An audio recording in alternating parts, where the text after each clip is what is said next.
sudah beragama Islam tapi tidak sholat. Ada orang beragama Islam tapi masih menyembah patung.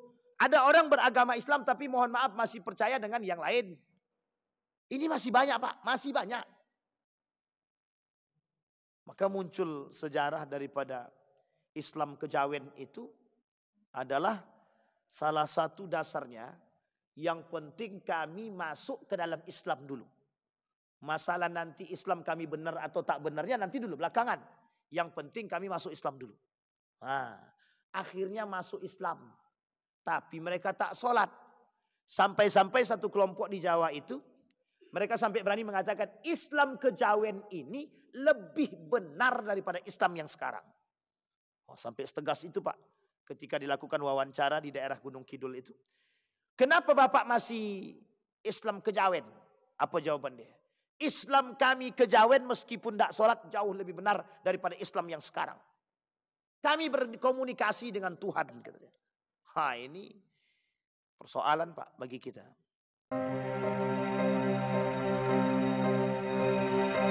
Assalamualaikum warahmatullahi wabarakatuh.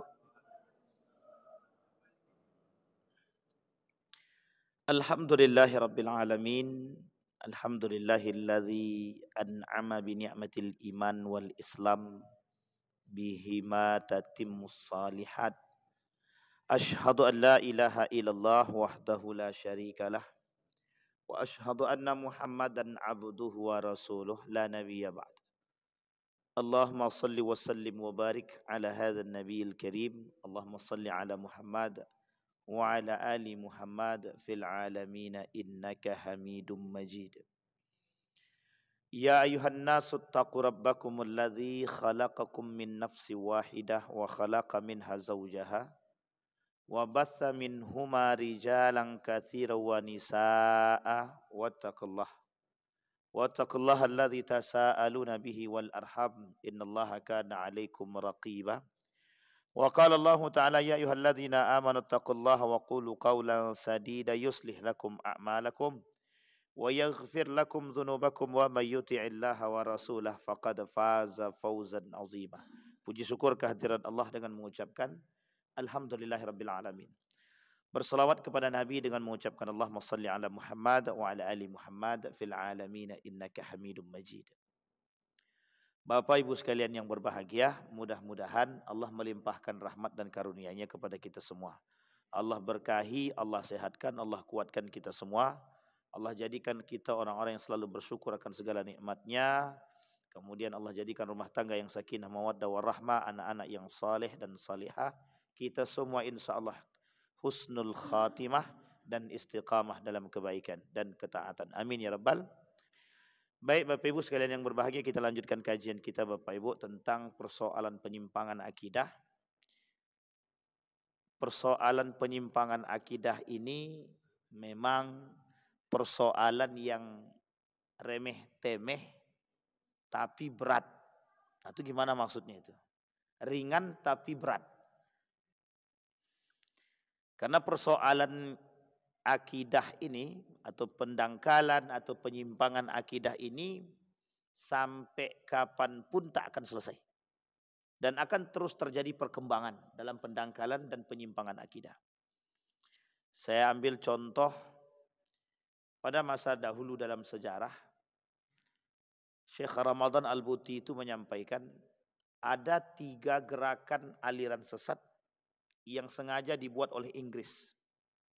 Itu sengaja dibuat, sengaja. Ada 3 gerakan aliran sesat yang sengaja dibangun oleh Inggris untuk melawan Islam itu sendiri dari dalam. Dia kalau dari luar itu enak jihadnya enak. Orang kafir Islam semangat jihad. Sekali perintah jihad, jihad semua. Resolusi jihad kita ambil contoh. Kiai Haji Hasyim Al-Asy'ari. Cuman perintahkan mengeluarkan fatwa jihad, keluar semua. Jihad semua. Nah, itu fatwanya Kiai Haji Hasyim Al-Asy'ari. Bagaimana kalau yang berfatwa itu ulama terbesar di dunia? Misalnya. Wah, itu semua setuju. Nah, itu kalau musuhnya zahir. Makanya kalau kata ulama-ulama Nahdliyin itu, perang jihad di akhir zaman itu jihad yang harus jihad yang harus ditampakkan. Tapi bukan jihad dalam urusan perperangan gitu deh. Tapi betul-betul berjihad melawan pola pikir. Karena sistem pendangkalan akidah itu terjadi secara terstruktur, masif terstruktur. Dan ini banyak kasusnya Bapak Ibu, pendangkalan akidah begini, penyimpangan. Kemarin kita sudah bahas poin pertama daripada penyimpangan akidah itu. Ada 5 hal, bahkan ada ulama yang lain menambahkan lebih daripada 5 sebab terjadinya penyimpangan akidah dan pendangkalan itu. Satu di antaranya, nomor 1 itu kebodohan. Kebodohan terhadap pemahaman akidah yang sahih. Kita ambil contoh misalkan, meskipun sudah klarifikasi, tapi sempat viral. Contohnya MTA. Tahu MTA? Majelis Tafsir Al-Quran. Pecahan Muhammadiyah. Dulu dari Muhammadiyah itu keluar orangnya, bangun sendiri. Itu deklarasinya aja di Sportorium Muhammadiyah. MTA ini sempat dulu rame dan diperbincangkan di khalayak ramai sampai banyak yang turun tangan, termasuk Majelis Ulama Indonesia. Tentang persoalan pemahaman mereka terhadap 2 binatang yang diharamkan. Satu guguk, yang kedua khinzir. Nah, itu susah mentafsir membahasakannya. Satu dia dog lah, kalbun. Yang kedua khinzir. Tahu khinzir Pak? B1, B2. Sampai mereka berani mengatakan dari sebagian kalangan itu, tapi sebelum klarifikasi ya. Setelah klarifikasi mereka sudah membenarkan pemahaman itu. Kata mereka bahkan kalau cacing pita itu, kalau sudah dibersihkan cacing pitanya yang menyebabkan keharamannya, maka hilanglah keharaman itu. Jadi penyebab keharaman itu adalah cacing pita. Penyebab B1 itu. Diharamkan itu adalah cacing pita. Jadi kalau dibersihkan cacing pita itu selesai. Bersih. Oh bukan, jangan salah Pak, ini pemahaman yang tenar ketika itu. Banyak kalangan-kalangan sarjanawan mencoba memahami konsep ini. Benar, kan penyebab pasti ada sebab kenapa diharamkan. Gitu dia pola pikirnya. Kan ada sebab kenapa diharamkan. Setelah dicari tahu ternyata disebabkan pengharaman adalah cacing pita. Ya tinggal bersihkan, kata mereka. Kalau sudah dibersihkan cacing pita, berarti kan sudah boleh. Makanya apapun yang berkaitan dengan B1 dan B2 ini, yang apa penyebab keharamannya. Sehingga bermunculan tafsir yang lain, pemahaman yang lain. Dari gaya berpikir yang sama. Apa itu contohnya? Sesuatu yang sudah dibersihkan dari yang haram tadi itu dibolehkan. Kulit babi, minyak babi, dan lain sebagainya. Itu diperbolehkan. Coba lihat sekarang. Makanan mana yang tidak pakai campuran minyak babi? Sedikit sekali. Banyak yang menggunakan makanannya pakai campuran minyak babi. Enak gitu deh. Karena memang berbeda gitu deh. Pakai minyak babi itu lebih terasa nikmatnya ketimbang tidak. Gitu. Coba bayangkan tuh. Nah, kembali kepada poin. Ini persoalannya apa? Tafsir. Kata Syekh Ramadan Al-Buti, 3 gerakan atau aliran yang sesat yang muncul yang disebabkan kemunculannya atau memang sengaja dibuat oleh Britani Inggris. 1. Ketika itu namanya Britani. Yang pertama namanya Ahmadiyah. Ahmadiyah ada muncul di India. Yang kedua Bahai. Muncul di Mesir. Yang ketiga Wahabi. Wahabiyah Muhammad Abdul Wahab Rustum. Itu muncul di Saudi. Itu kata Syekh Ramadan Al-Buti sengaja dibuat 3 golongan itu. Dan tujuannya untuk menyesatkan. Kita lihat nanti Bapak Ibu. Betul nggak itu? Dampak daripada kebodohan pemahaman akidah yang sahih di tengah umat muslim hari ini. Kita ambil contoh. Mirza Ghulam Ahmad. Pimpinan daripada Ahmadiyah. Di mana? Di India. Pada tahun berapa Bapak Ibu? Ada yang tahu Bapak Ibu? Pada tahun berapa Mirza Ghulam Ahmad ini? Di India itu. 1839. 1839. Terkenal Ahmadiyah. Salah satu aliran atau ajaran yang disampaikan adalah bahwa diri dia adalah nabi yang paling utama. Nabi Muhammad itu bukan nabi terakhir. Bahwa Ahmadiyah Mirza Ghulam Ahmad ini adalah salah satu nabi yang paling utama. Dan itu Bapak Ibu, dampak daripada kita tidak memiliki akidah yang sahih. Kalau kita tak memiliki akidah yang benar, maka kita akan mengikuti paham Ahmadiyah. Akan mengikuti. Kenapa? Ketidaktahuan kita tentang Nabi yang terakhir, betul-betul terakhir. Allah berkata bahwa Nabi Muhammad akhirul anbiya. Nabi yang paling terakhir, tidak ada lagi Nabi setelahnya. Bagaimana orang tahu? Belajar Pak. Harus belajar. Kalau mereka tak belajar, kebodohan. Makanya orang yang mudah mengikuti daripada ajaran-ajaran sesat ini, kata majelis ulama, banyak yang mengikuti ajaran sesat ini. Penyebab pertamanya itu kedangkalan dan kebodohan dalam memahami akidah itu. Ini zahir Pak Ustaz. Ya memang, ini yang paling jelas. Dia masih ada yang lebih tak jelas lagi, yang abu-abu. Kalau dah masuk dalam konsepnya itu. Kita ambil contoh tadi. Seperti Bahai. Bahai itu Bapak Ibu. Pada tahun berapa itu?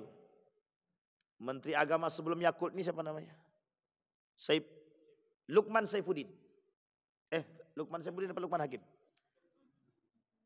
Ya itulah pokoknya. Pokoknya Lukman. Bukan Lukman Hakim. Lukman Saifuddin kalau nggak salah. Jadi Lukman ini, Menteri Agama ini, punya ide menghapuskan kolom agama. Terindikasi ternyata setelah bertemu dengan 3 golongan. 1, Ahmadiyah. Yang kedua, Al-Jami'ah. Yang ketiga, Syiah. Setelah ketemu itu, oleh para pengamat itu, muncul kebijakan menghilangkan kolom agama di KTP. Coba dibayangkan kalau seandainya kolom agama itu benar-benar dihilangkan. Jadi semua orang itu akan kebingungan.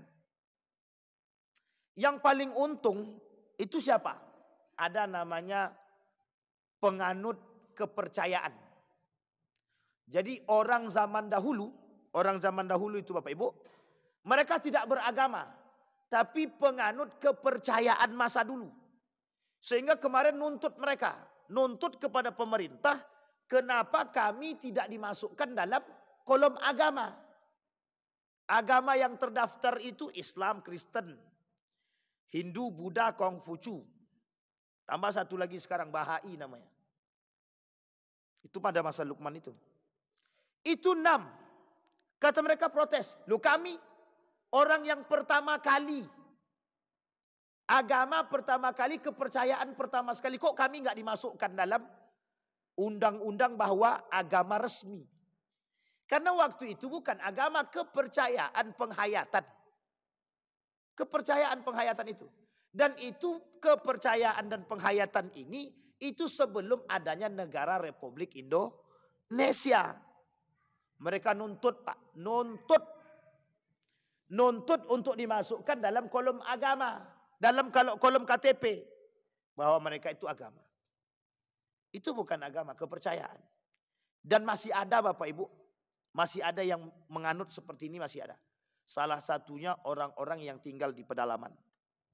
Itu masih ada. Nah kembali kepada poin tadi Bapak Ibu. 3 golongan. Itu disebabkan karena kebodohan. Atau disebabkan karena kelebihan yang tidak berdasarkan pada ilmu yang mumpuni. Kita ambil contoh. Ada orang yang sholat Tahu dia sholat itu wajib, tapi dia tak pelajari bagaimana gerak sholat. Tidak dia pelajari gerak sholat. Sehingga yang terjadi apa? Kira-kira sholatnya bermanfaat apa tidak? Benar apa tidak kalau yang tak tahu gerakan sholat? Dan itu ada alirannya.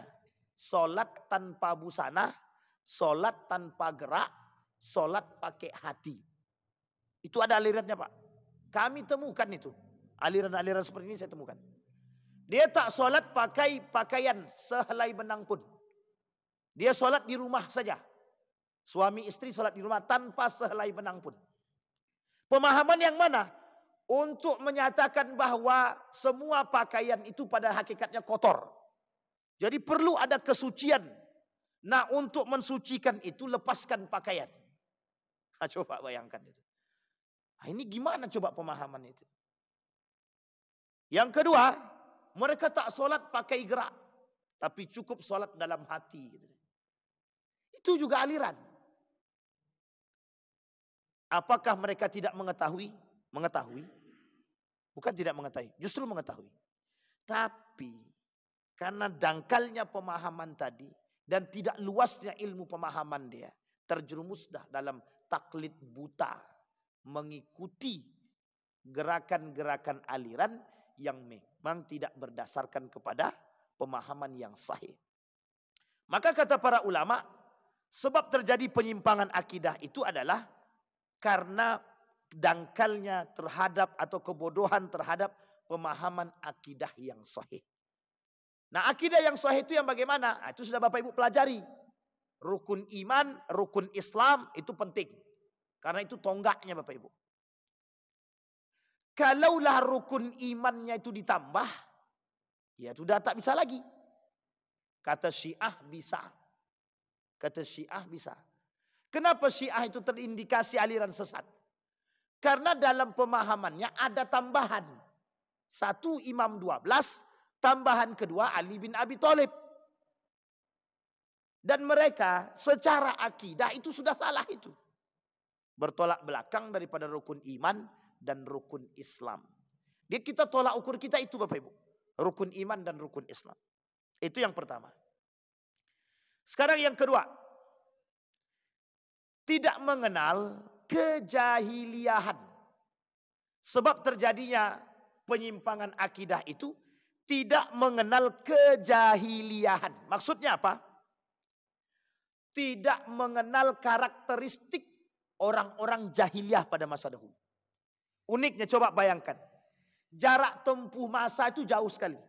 Dari masa baginda Nabi Muhammad SAW 1400 tahun yang lalu. Ketika baginda Nabi 1400 tahun yang lalu sebelum Nabi, mereka nyembahnya apa? Patung, matahari, hewan, pohon, binatang. Sekarang masih ada yang menyembah lautan, pohon, sesajenan, dan lain sebagainya. Itu masih ada.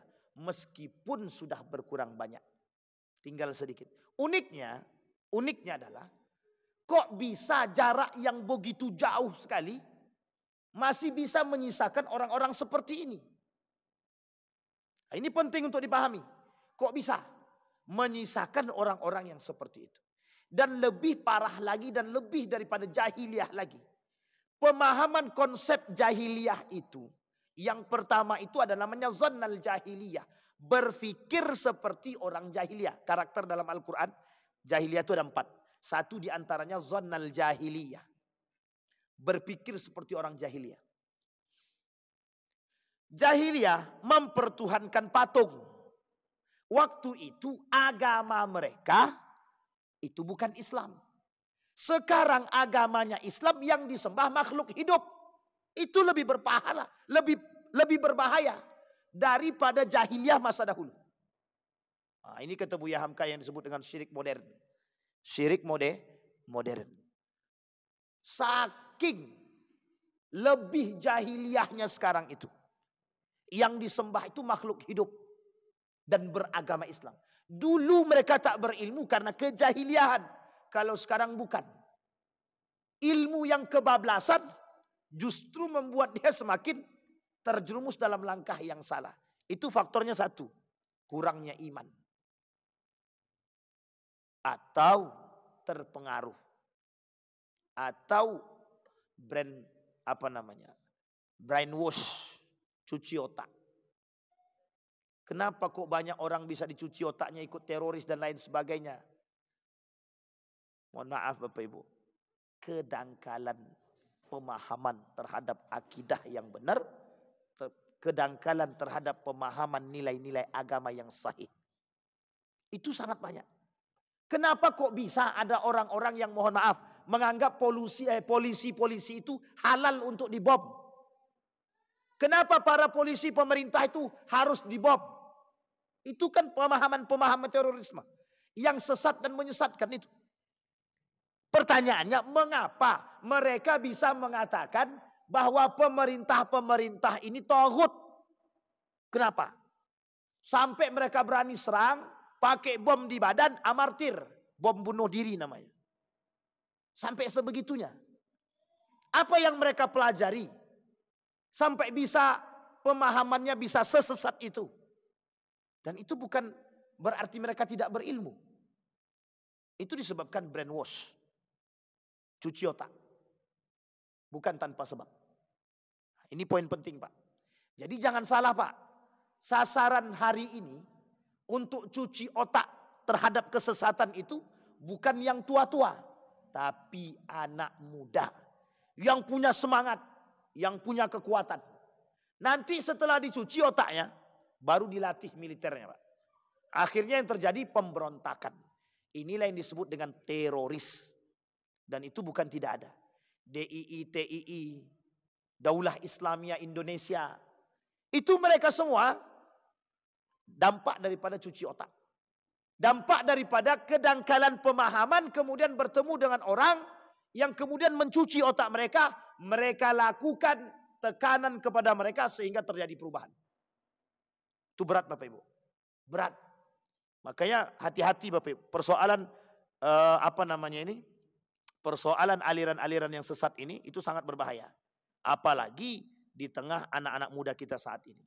Dan itu cukup membuat kita sangat-sangat kesusahan. Kenapa? Karena harus mencoba menerima dengan akal. Dan ini menjadi persoalan kita. Coba bayangkan, anak-anak muda yang ikut berperang. Anak-anak muda yang ikut, melakukan teroris, bergabung dengan kelompok-kelompok tertentu. Ada seorang anak muda, dibakarnya ijazahnya. Apa dia kata? Ijazahku ini tak bermanfaat. Itu alumni pesantren ternama itu Pak. Diambilnya ijazahnya, dibakarnya Pak. Apa katanya? Ijazah ini tak bermanfaat. Bergabung dia dengan kelompok-kelompok teroris tadi. Udah lama tapi kasus itu. Akhirnya anak itu kemudian diambil dengan berbagai macam cara, kemudian dicuci otaknya lagi, dibersihkan kembali, barulah kemudian sehat. Dan itu butuh waktu 2 tahun rehabnya itu Pak. Butuh waktu berapa tahun? 2 tahun. Nah kembali kepada poin tadi. Nah Bapak Ibu, yang ketiga ada namanya ta'asub dan fanatik. Ini sudah kita sampaikan juga. Fanatik dan ta'asub ini Bapak Ibu sekalian yang berbahagia. Oh ini lebih berbahaya ini. Lebih berbahaya. Kenapa disampaikan persoalan ta'asub ini, fanatik ini? Orang hari ini itu bukan ta'asub agama. Ta'asub atau fanatik terhadap golongan, bukan agama. Jadi hari ini tuh orang fanatik itu menganggap kami ini fanatik terhadap agama Pak Ustadz. Salah. Mereka fanatik terhadap golongan. Kita ambil contoh.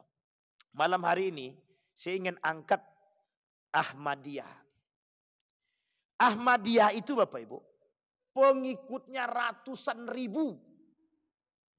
Di mana tempatnya? Di India. Lahirnya di India. Bayangkan Mirza Ghulam Ahmad ini cuma tinggalkan begini saja tangannya. Itu rebutan manusia itu. Lautan manusia yang pengen cium tangannya itu. Coba bayangkan. Apakah mereka fanatik terhadap Mirza Ghulam Ahmad atau terhadap agamanya? Mana yang benar? Mereka ta'assub atau fanatik bukan kepada Mirza Ghulam Ahmad, tapi bukan kepada agama, tapi lebih kepada Mirza Ghulam Ahmad. Karena Mirza Ghulam Ahmad dianggap punya kelebihan. Karena dianggap punya kelebihan, inilah kemudian yang menjadi persoalan. Sehingga Bapak Ibu, asabiyahnya atau fanatisnya atau fanatiknya bukan kepada ajarannya, lebih kepada Mirza Ghulam Ahmad. Kenapa Majelis Ulama Indonesia mengatakan kesesatan Ahmadiyah? Lu kalau tak sesat berbahaya Pak. Indonesia ini negara yang akan dijadikan pusat Ahmadiyah terbesar di dunia. Indonesia. Apa kata mereka? Kita lihat dalam hasil perkumpulan mereka dan fatwanya mereka. Kata mereka pada tahun 2000. Sampaikan. Saya tegaskan kepada kalian semua bahwa Indonesia pada akhir abad baru ini akan menjadi negara Ahmadiyah terbesar di dunia. Insya Allah. Coba bayangkan. Ada ketakutan dari negara tetangga, Malaysia. Akan bermunculan kembali paham-paham Ahmadiyah. Akan bermunculan kembali. Meskipun sudah mulai tersingkirkan, mulai bermunculan. Maka kita perlu paham aliran sesat seperti ini. Sampai-sampai pusat pertama Ahmadiyah yang di India ini membangun pusat selanjutnya di Inggris, bekerja sama ketika itu, dan kemudian mencari negara yang lain sebagai acuan terbesar di dunia. Yang menjadi sorotannya adalah Indonesia. Kenapa? Ada alasannya, ada. Karena mudahnya mengajak masyarakat Indonesia untuk masuk dan mencuci otak mereka. Coba bayangkan Bapak. Artinya apa? Kedangkalan terhadap pemahaman. Artinya apa? Kenapa kok bisa ada agama kejawen? Kenapa kok bisa ada orang sudah beragama Islam tapi tidak sholat? Ada orang beragama Islam tapi masih menyembah patung. Ada orang beragama Islam tapi mohon maaf masih percaya dengan yang lain. Ini masih banyak Pak, masih banyak. Maka muncul sejarah daripada Islam kejawen itu adalah salah satu dasarnya, yang penting kami masuk ke dalam Islam dulu. Masalah nanti Islam kami benar atau tak benarnya nanti dulu, belakangan. Yang penting kami masuk Islam dulu. Akhirnya masuk Islam. Tapi mereka tak sholat. Sampai-sampai satu kelompok di Jawa itu, mereka sampai berani mengatakan Islam kejawen ini lebih benar daripada Islam yang sekarang. Sampai setegas itu Pak. Ketika dilakukan wawancara di daerah Gunung Kidul itu. Kenapa Bapak masih Islam kejawen? Apa jawaban dia? Islam kami kejawen meskipun tidak sholat jauh lebih benar daripada Islam yang sekarang. Kami berkomunikasi dengan Tuhan. Katanya. Ini persoalan Pak bagi kita. Menjadi persoalan. Nah, Bapak Ibu sekalian yang berbahagia. Dalam sorotan kita hari ini. Pendangkalan akidah dengan bermunculnya aliran-aliran sesat itu menjadi perhatian kita semua. Itu yang ketiga. Sekarang kita lihat yang keempat Bapak Ibu. Asabiyah ya. Asabiyah. Jadi ada, kalau orang-orang Muhammadiyah jangan terlalu fanatik terhadap Muhammadiyah.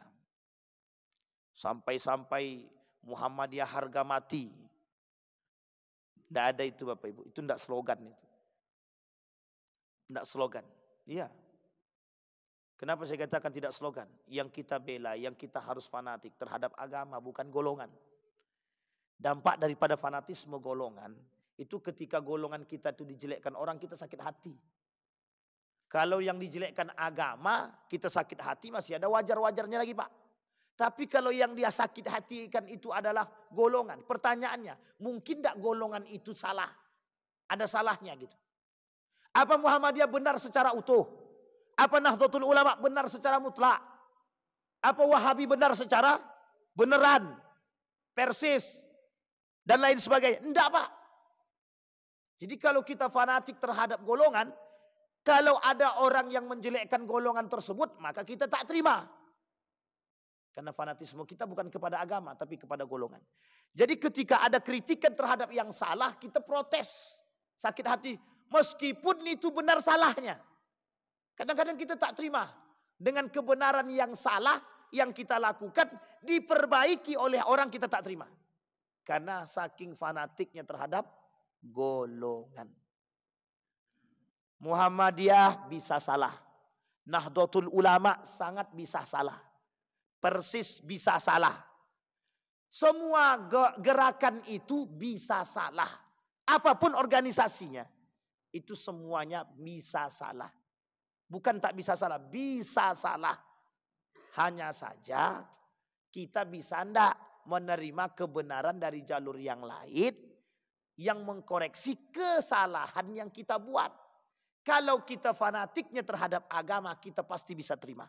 Tapi karena kita ta'asubnya kepada golongan, gerakan, organisasi, jadi kita tidak terima orang-orang yang menjelek-jelekkan kita. Baik, yang keempat, taklid buta. Nah, ini yang terjadi. Kenapa banyak pengikut daripada Ahmadiyah? Taklid buta. Taklid buta.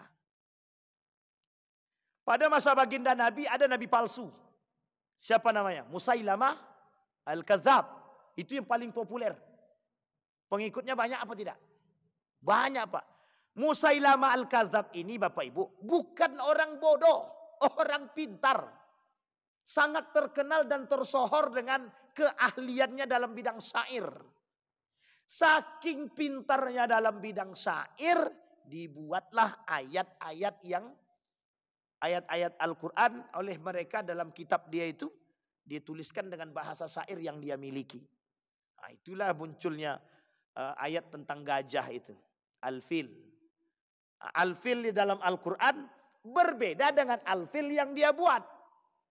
Kalau bahasa Indonesianya itu gajah, badannya besar, hidungnya panjang, katanya. Anfu tawil. Itu bahasa dia. Kalau al-fil yang ada di dalam Al-Quran berbentuk syair, begitu juga tentang satu kecaman. Sementara yang dia buat ingin menandingi itu tadi. Dia merasa sombong dengan ilmu syairnya. Bukan orang bodoh, Pak. Bukan orang bodoh. Merasa berilmu dengan keilmuan syair yang dia miliki. Bahasa yang dia miliki. Sehingga kesombongan dia ingin menandingi syair daripada Al-Quran. Kehebatan bahasa daripada Al-Quran. Dia buat tandingan. Justru ketika dia buat tandingan diketawai oleh pengikutnya sendiri. Uniknya. Perhatikan baik-baik uniknya.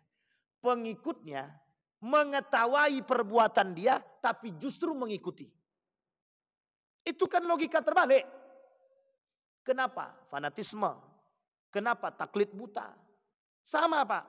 Dengan kelompok-kelompok yang aliran-aliran sesat sekarang itu. Syiah. Apakah yang menjadi imamnya Syiah ini bukan orang pintar? Pintar. Apakah para imam-imamnya Syiah ini orang yang tidak berilmu? Salah, berilmu. Berilmu mereka, Pak. Pertanyaannya, kok bisa pengikutnya banyak? Karena fanatisme kepada orang, fanatisme kepada golongan, itu yang menyebabkan. Kesombongan dan keangkuhan. Kedangkalan pemahaman kita terhadap Islam yang sahih, yang benar, itu yang menyebabkan. Kemudian yang keempat itu ada sebab lagi. Taklid buta tadi. Karena si Anu itu kawanku, Ustaz. Dan dia ikut golongan Syiah, maka aku percaya dengan dia orang baik dan aku ikut Syiah juga. Coba bayangkan. Nih Pak, mohon maaf, alumni pesantren. Salah satu alumni pesantren terbesar di Indonesia. Berangkat dia ke Iran, dia katakan ke saya begini. Wan, kalau ndak Syiah, ndak yes. Kalau ndak Syiah, ndak yes. Paham maksudnya Bapak Ibu? Kau harus pindah ke Syiah. Syiah itu bagus. Hanya orang-orang saja yang berpandangan jelek tentang Syiah. Tahu Bapak Ibu kenapa? Karena dia sekolah di situ. 3 tahun dia sekolah berubah langsung. Apa kata dia? Aku tak mau balik, Wan. Surganya dunia itu ada di sini, kata dia. Astagfirullah. Sampai ibunya stres, Pak. Nelpon kepada kawan dia yang lain. Membujuk dia agar dia mau pulang. Tak mau dia balik. Sudah menikmati sekolah di Qom.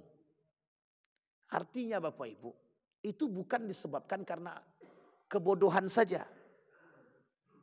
Kalau sudah temakan air tadi itu susah memang. Kalau sudah merasa nikmat tadi susah. Kalau sudah mendapatkan kepentingan tadi sudah. Dah sulit. Sehingga mohon maaf penyebab yang lain itu adalah ikut-ikutan. Karena merasa kenyamanan dan lain sebagainya. Sehingga artinya mereka terbawa dengan suasana. Maka Bapak Ibu sekalian yang berbahagia. Poin-poin yang saya sampaikan itu poin-poin yang penting yang memang terjadi di tengah kita begitu. Yang mudah diikuti. Dan sangat-sangat mudah diterima. Kita ambil contoh yang paling sederhana saja. Bapak Ibu lebih pilih mana? Ibadah dengan mudah atau dengan ribet?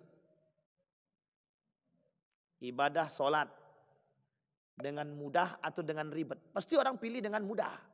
Habis sholat nggak usah zikir berjamaah, ngabisin waktu. Misal aja. Itu contoh ya. Sederhana kan? Lebih cepat. Karena dalil Al-Qur'annya ada.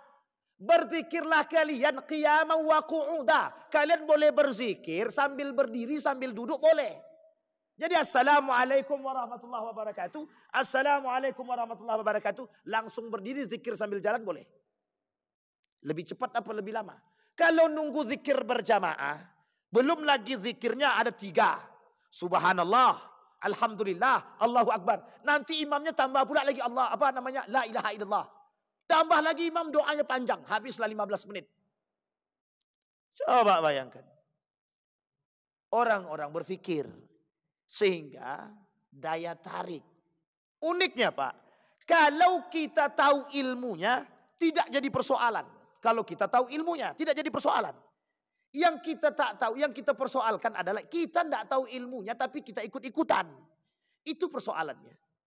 Sehingga dengan ikut-ikutan, kalaupun kita ikut-ikutan ada landasan yang kuat yang kita ikuti tak ada masalah.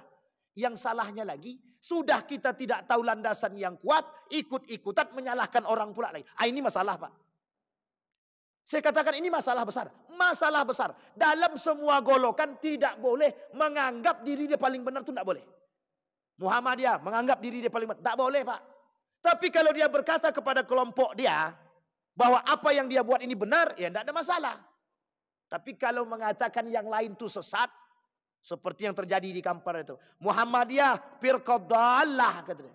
Muhammadiyah organisasi sesat, NU sesat, Persis sesat kata dia. Wah kalau itu udah parah itu Pak. Sudah menyesatkan orang, sudah mengkafirkan orang, sudah menjelekkan orang dan mencela orang lain. Itu yang berbahaya. Nah ini yang indikasinya di situ Pak. Indikasinya itu di situ. Maka tidak bisa Pak. Nah poin terakhir yang kelima kata para ulama yang menjadi atau penyimpangan sebab terjadi penyimpangan akidah tadi yang kelima ghulu. Tahu ghulu Bapak Ibu? Berlebihan. Tidak boleh Pak. Kata Allah dalam Al-Quran la taghlu fi dinikum. Jangan kalian berlebihan dalam agama kalian. Ingat kalimat ini baik-baik. Ada persoalan, ada Pak. Orang hari ini tuh tanpa ilmu berlebihan dalam beragama. Kita ambil contoh. Suami istri bisa berkelahi. Bisa mau bercerai. Hanya karena soal sujud. Kaki duluan atau tangan duluan. Itu bisa berkelahi Pak. Mau bercerai. Apa kata dia kepada saya? Bahkan mohon maaf ini kasus kawan saya sendiri. Wan katanya. Anda mau tanya sama ente. Boleh? Boleh Nabi lagi itu. Apa? Ana mau beristrikan orang dengan kelompok si A. Sementara Ane ini orangnya beginilah gitu. Itu apa kata dia Wan? Apa? Ane ini orang gak sunnah kata dia. Karena masih merokok. Oke. Kalau persoalan itu prinsip sebelum menikah silahkan. Misal perempuan yang gak suka dengan laki-laki merokok wajar tak wajar? Wajar. Yang menjadi masalah bukan itu. Apa dia kata? Kau ini sudah tak sunnah melakukan perbuatan tercela kata dia. Islammu nggak benar kata dia. Oh itu lebih berbahaya itu Pak. Sampai-sampai bisa mengindikasikan orang atau mengidentifikasi orang dengan Islam yang nggak benar. Itu alumni pesantren Pak yang tidak dibenarkan itu.